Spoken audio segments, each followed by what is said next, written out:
5 ikan yang terancam punah, termasuk sturgeon dan hiu. Overfishing jadi penyebab utamanya.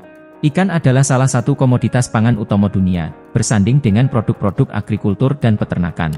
Sedikit berbeda dengan pertanian dan peternakan yang bisa dikontrol skala produksinya, ada banyak spesies ikan konsumsi tertentu yang tidak bisa diternak. Alhasil, jumlah mereka terus berkurang karena perbandingan kecepatan konsumsi dengan reproduksi alami ikan tidak seimbang. Belum lagi, faktor tidak langsung dari penangkapan ikan berlebihan atau overfishing menyebabkan ketidakseimbangan ekosistem laut. Beberapa ikan besar atau predator pun ikut terancam punah karena berkurangnya jumlah ikan lebih kecil yang jadi sumber pangan utama mereka. Kira-kira jenis ikan apa saja yang terancam punah? Simak ulasannya berikut, yo. 1. Sturgeon. Famili ikan pertama yang berada dalam kategori hampir punah adalah sturgeon. Ada 27 spesies sturgeon yang masuk dalam daftar merah mereka. Beberapa bahkan sudah diprediksi punah. Salah satu yang paling mencolok adalah sturgeon beluga huso-huso, yang berhabitat di Laut Kaspia. Mereka banyak ditangkap untuk diekstrak kaviarnya, yaitu telur yang belum dibuahi. Selain beluga, menyoroti spesies lain, seperti ikan dayung Tiongkok, Sepurus gladius, sturgeon kaluga, huso dauricus, dan sturgeon amur, Acipenser skrenki. Spesies lainnya juga mengalami penurunan populasi akibat overfishing. Beberapa negara sudah melakukan pembatasan, tetapi mereka terjegal aktivitas penangkapan dan perdagangan ilegal yang tidak terkontrol. 2. Salmon liar. Salmon memang belum dinyatakan punah atau berada dalam bahaya. Namun, itu perhitungan secara global. Di beberapa kawasan perairan, jumlahnya bisa terlihat menurun drastis secara kasat mata. Penurunan tersebut diamati para peneliti di wilayah perairan barat Amerika Utara.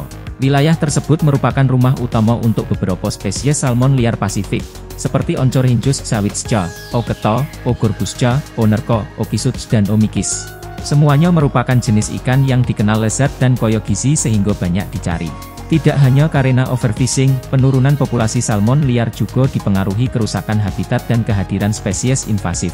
Hal itu bisa disebabkan oleh aktivitas manusia, seperti eksplorasi minyak bumi, pencemaran neonikotinoid dari pertanian, pemanasan global, dan lain sebagainya.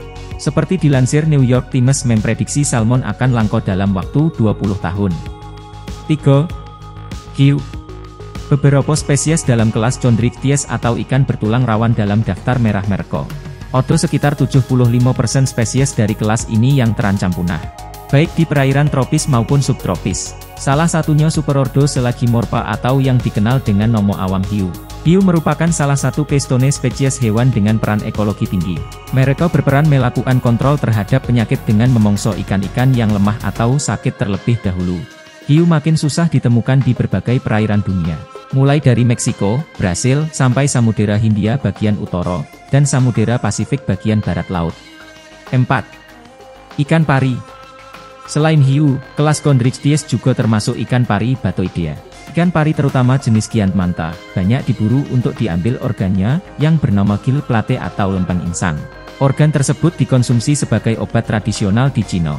Menurut liputan The New York Times, lempeng insang dipercaya masyarakat Cina ampuh menyembuhkan cacar air, memperbanyak produksi ASI, membuang racun dalam tubuh, dan lain sebagainya. Kuantitas permintaan ini tidak seimbang dengan kecepatan reproduksi ikan pari yang teramat lambat. Sama seperti hiu, ia hanya menghasilkan satu keturunan dalam beberapa tahun. Belum lagi masalah degradasi habitat yang membuat keberlangsungan hidup mereka terancam. Selain ikan pari dan hiu, ada pula yang disebut Chimaira. Ia dikenal dengan sebutan awam hiu hantu karena sukar ditemukan dan memiliki bentuk yang unik. 5. Goliath grouper. Merupakan ikan penyendiri yang bersifat teritorial. Artinya, ia tidak suka bila wilayah kekuasaannya dimasuki dan jarak personalnya diganggu. Spesies ini paling banyak ditemukan di Samudera Atlantik, yaitu perairan selatan Amerika, Meksiko, Laut Karibia, dan Brasil. Ia juga ada di Samudera Atlantik bagian timur yang masuk wilayah Afrika. Jumlahnya terbatas di Samudera Pasifik. Selain dikonsumsi, ikan Goliath grouper juga banyak dipancing untuk tujuan-tujuan rekreasional. Ikan ini sempat terancam punah pada 1980-an di perairan Florida. Setelah dilakukan program konservasi, pada 2021 masyarakat sudah boleh memancingnya kembali. Namun, ikan ini masih langka di perairan Brasil.